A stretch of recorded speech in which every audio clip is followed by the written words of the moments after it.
Pemirsa, terima kasih Anda masih bergabung bersama kami dalam Market Opening, dan berikut ini akan kami sampaikan informasi terkait dengan top headlines yang menjadi topik hangat perbincangan hari ini, di mana rasio kredit bermasalah perbankan mengalami tren kenaikan sejak akhir tahun 2019 hingga bulan Juni tahun ini. Ya, meski demikian, Otoritas Jasa Keuangan menyatakan kenaikan dari NPL perbankan tertahan dengan program stimulus yang dilakukan oleh pemerintah. Pandemi COVID-19 yang menekan seluruh sektor usaha di tanah air juga ikut meningkatkan rasio kredit bermasalah di sektor perbankan atau non-performing loan atau NPL. Bahkan kenaikan NPL mulai terbentuk sejak akhir tahun 2019 hingga bulan Juni 2020. Pada akhir 2019, NPL perbankan berada pada posisi 2,53%. Kemudian NPL mulai banyak naik pada Maret 2020 menjadi 2,77%. Dan naik lagi menjadi 2,89% pada April 2020. Kenaikan NPL berlanjut di bulan Mei hingga 3,01%, serta menjadi 3,11% pada Juni 2020. Ketua Dewan Komisioner Otoritas Jasa Keuangan Wimbo Santoso seperti dikutip media mengatakan, kenaikan NPL perbankan sebenarnya lebih rentan karena adanya kebijakan relaksasi restrukturisasi kredit. Sehingga bila tidak ada relaksasi, NPL bisa meningkat lebih tajam. Hal ini disebabkan tekanan yang sangat besar dari pandemi COVID-19 terhadap ekonomi nasional.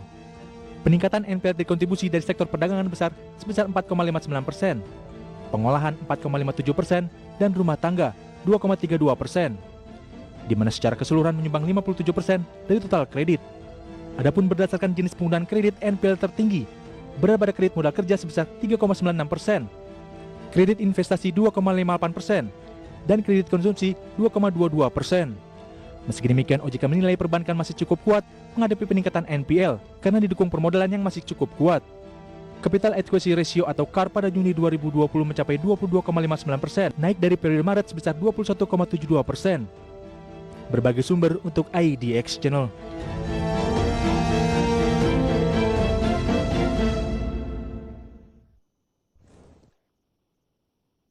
Baik pemirsa, kita akan lanjutkan kembali perbincangan bersama dengan Ibu Rizka Afriani, pengamat pasar modal. Ya, halo Ibu Rizka. Halo Mas Pras. Ya, kita akan lanjutkan kembali perbincangan begitu dengan tadi informasi menarik NPL perbankan begitu yang memang trennya sedang naik. Tapi ini adalah statement dari Otoritas Jasa Keuangan yang menyatakan bahwa NPL itu tertahan dengan adanya berbagai program stimulus yang sudah diluncurkan oleh pemerintah. Bagaimana analisis Anda? Iya, jadi kalau kita lihat memang sejak adanya COVID-19 ini juga memang dari OJK sendiri itu memberikan beberapa stimulus terhadap perbankan. Jadi seperti halnya kita bisa lihat juga di mana dari regulator atau di sini OJK memberikan ruang juga bagi industri bank umum untuk memanfaatkan kesempatan dalam menjaga likuiditas seperti halnya dengan melakukan penurunan batas minimum rasio LCR dan NSFR menjadi paling rendah 85% ini sampai dengan 31 Maret 2021. Kemudian juga dilakukannya penundaan pemberlakuan standar Basel III final assessing post crisis reforms menjadi sampai dengan 1 Januari 2023, dan yang paling juga bisa kita perhatikan dari halnya restrukturisasi bank. Jadi OJK memberikan keleluasaan untuk melakukan restrukturisasi kredit, di mana restrukturisasi kredit ini kan seperti halnya penundaan pembayaran, terus penundaan pembayaran dari debitur, penundaan pembayaran, kemudian juga ada relaksasi yang ini bisa dikatakan sebenarnya menjadi suatu hal yang positif untuk perbankan, namun belum dimanfaatkan secara penuh seperti itu. Nah itu dia, apakah ini memang karena lebih kepada nasabahnya ataukah pihak perbankannya juga mungkin masih hati-hati di dalam menerapkan program stimulus ataupun relaksasi, restrukturisasi yang dilakukan untuk kepada nasabahnya? Bagaimana? Iya, jadi untuk perbankan sendiri sekarang itu lebih kepada cukup hati-hati dalam penyaluran kredit, mengingat adanya beberapa kredit macet, tapi kredit macet yang terjadi juga ini terjadi dari sebelum COVID. Jadi sebenarnya keberlanjutan. Kemudian juga kesulitan pembayaran ini menjadi satu hal juga yang kita harus perhatikan. Tapi tadi adanya relaksasi sebenarnya tidak menambah di dalam NPL ini. Tapi beberapa bank memang belum melakukan restrukturisasi kredit sehingga NPL-nya terus meningkat hingga di bulan Juni ini 3,11%. Jadi kalau kita lihat juga ini ada beberapa hal yang sangat berkaitan satu sama lain. Saham-saham berbasis perbankan yang Anda jagokan ini, Ibu Rizka, apa nih pada saat pembukaan perdagangan hari ini? Apakah tetap jagoan the Big Four begitu untuk sektor perbankan atau bagaimana?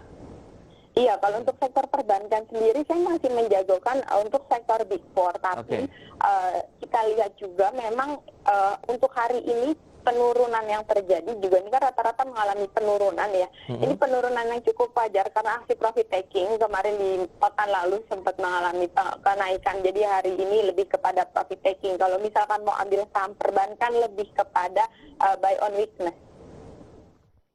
Baik, kira-kira jadi masih the Big Four ya yang menjadi andalan ya? Iya. Lebih kepada untuk investasi jangka panjang kalau kita bicara mengenai perbankan, NPL yang sudah mulai tertahan begitu.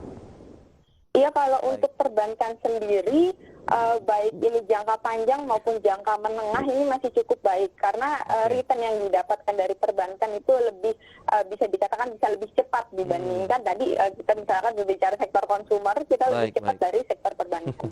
Itu dia analisis yang menarik untuk sektor perbankan dan bisa menjadi pilihan investasi tentunya bagi masyarakat investor maupun traders. Kita akan jeda kembali sebentar Ibu Rizka. Di segmen berikutnya kita akan mencoba bahas beberapa saham farmasi yang kemarin sempat juga di stop perdagangannya karena ARA. Apakah ini bisa diperdagangkan kembali lagi untuk investor atau tidak, kita bahas di segmen berikutnya.